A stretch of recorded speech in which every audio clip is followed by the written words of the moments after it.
Hello everyone, स्वागत है आपका आज की वीडियो में। आज जो हम चैप्टर शुरू करने वाले हैं वो है chapter 5 which is data handling. Data को हैंडल कैसे किया जाए। सबसे पहले डाटा होता क्या है। कोई भी रॉ इन्फॉर्मेशन जो है वो डाटा कहलाती है। ऐसी इन्फॉर्मेशन जो ऑर्गेनाइज्ड नहीं है, that is unorganised, is known as data. किसी भी चीज़ को हम रिप्रेजेंट मोस्टली करते हैं ग्राफ्स की फॉर्म में। ग्राफ्स की फॉर्म में क्यों? क्योंकि वो आपको एक क्लियर आइडिया दे देती है कि ओवरऑल सिचुएशन जो है वो कैसे हैपन हुई। फॉर एग्जांपल, एक क्रिकेट मैच का एग्जांपल ले लेते हैं। उसमें बीच बीच में दिखाते हैं बार बार कि बीच के ओवर्स का, स्टार्टिंग के ओवर्स का या लास्ट के ओवर्स का क्या हाल रहा, पावर प्ले में क्या हाल रहा, मिडिल के ओवर्स में कैसे ओवर जो है वो आगे बढ़ा, कितने रन स्कोर हुए। उसमें आपको ऊंची ऊंची बिल्डिंग्स ग्राफ्स की फॉर्म में दिखती हैं। तो हर जगह ग्राफ्स यूज़ होते हैं। ये डिफरेंट फॉर्म्स में हम कर सकते हैं, जैसा कि आपने पिछली क्लासेस में पढ़ा है। फॉर एग्जाम्पल, पिक्चोग्राफ,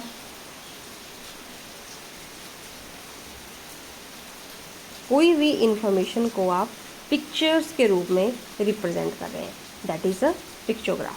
फॉर एग्जाम्पल, आपकी बुक में एक एग्जाम्पल दिया गया है जहाँ पे पिक्चर के रूप में बनी है कार्स, और एक कार रिप्रेजेंट कर रही है 100 कार्स को।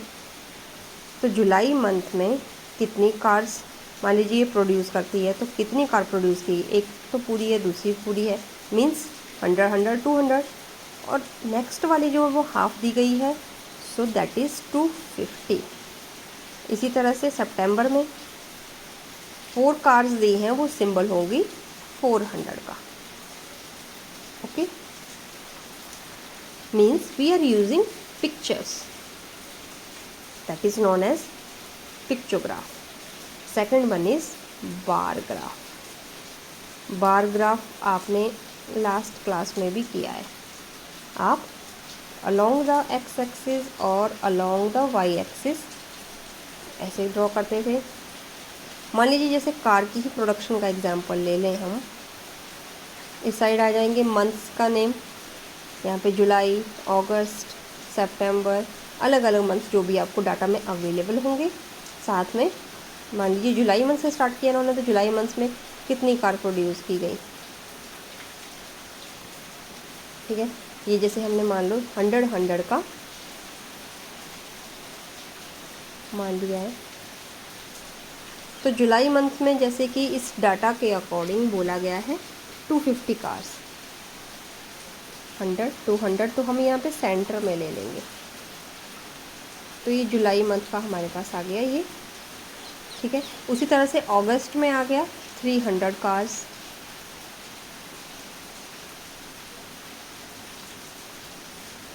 इसको आपको यहाँ तक मिलाना है। ये आ गया आपका जुलाई का, ये अगस्त का। इसी तरह से सारे मंथ्स चलेंगे और आपके पास एट लास्ट बन के आ जाएंगे बड़े बड़े बार्स। इस तरह से जब हम रिप्रेजेंट करेंगे डाटा को, तो इसे हम बोलेंगे बार ग्राफ्स। इनको हम बोलेंगे बार्स, जिनकी यूनिफॉर्म लेंथ होगी और ब्रेड्थ होगी। रेक्टेंगल्स ही आपके पास बन के आ जाएंगी। When you use proper scale on graph paper, तो आपके पास ये यूनिफॉर्म लेंथ ब्रेड्थ आ जाएगी और रेक्टेंगल्स इस तरह से बन के आएंगी।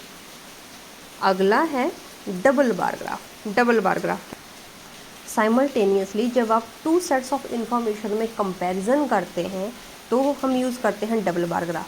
जैसे कि वो कार के प्रोडक्शन वाला ले लें हम, जुलाई मंथ में मान लीजिए वो ईयर की बात कर रहे हैं 2003 से लेके 4 तक 250 कार जो है वो इस मंथ में प्रोड्यूस हुई। अब मान लीजिए 2004-5 नेक्स्ट ईयर में है, वो प्रोडक्शन जो है वो बढ़ गई। कितनी हो गई? वो 300 कार्स की हो गई, मान लीजिए 300 कार्स की।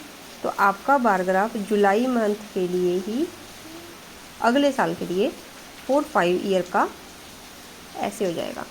This is for for 2004 and 2005 के लिए। तो हम कंपैरिजन कर रहे हैं कि जुलाई मंथ में पिछले साल तो 250 कार्स थी, नेक्स्ट ईयर में प्रोडक्शन बढ़ गई। अब एक और ईयर का अगर हमने करना हो इसी के साथ, मान लीजिए इसके नेक्स्ट ईयर जो प्रोडक्शन कम हो गई तो हमारा ऐसे आ जाएगा। ये हो गया जुलाई मंथ का। इसी तरह से जब आप अगस्त का ड्रॉ करेंगे तो इसके बीच में थोड़ा सा गैप देके आप नेक्स्ट मंथ का शुरू कर देंगे, ताकि आपको क्लियरली विजुलाइज हो जाए कि कौन से मंथ की बात हो रही है, कंपैरिजन कैसे हो रहा है, कोई कन्फ्यूजन क्रिएट ना हो। तो 2 सेट्स ऑफ इन्फॉर्मेशन होंगी और आप उनका कंपैरिजन करेंगे।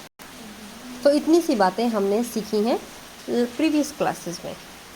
अब यहाँ पे एक और एग्जाम्पल दिया है, अलग अलग सब्जेक्ट्स हैं, यहाँ पे बताया है टैली मार्क्स, मीन्स आर्ट करने वाले जैसे यहाँ पे कितने स्टूडेंट हैं, 1 2 3 4, और when we draw a slanting line that is total equal to 5, तो ये हो गया 5 और 5 और 2 7।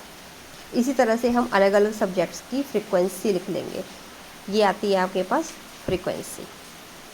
Frequency gives the number of times a particular event occurs, कितनी बार एक इवेंट अक्कर होता है वो होती है एक फ्रीक्वेंसी।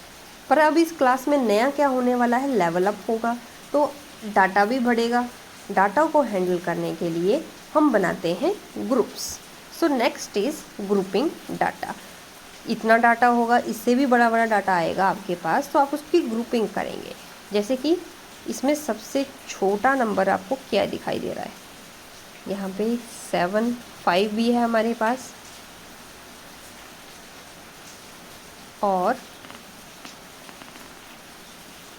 5 है, सबसे छोटा नंबर 5 है।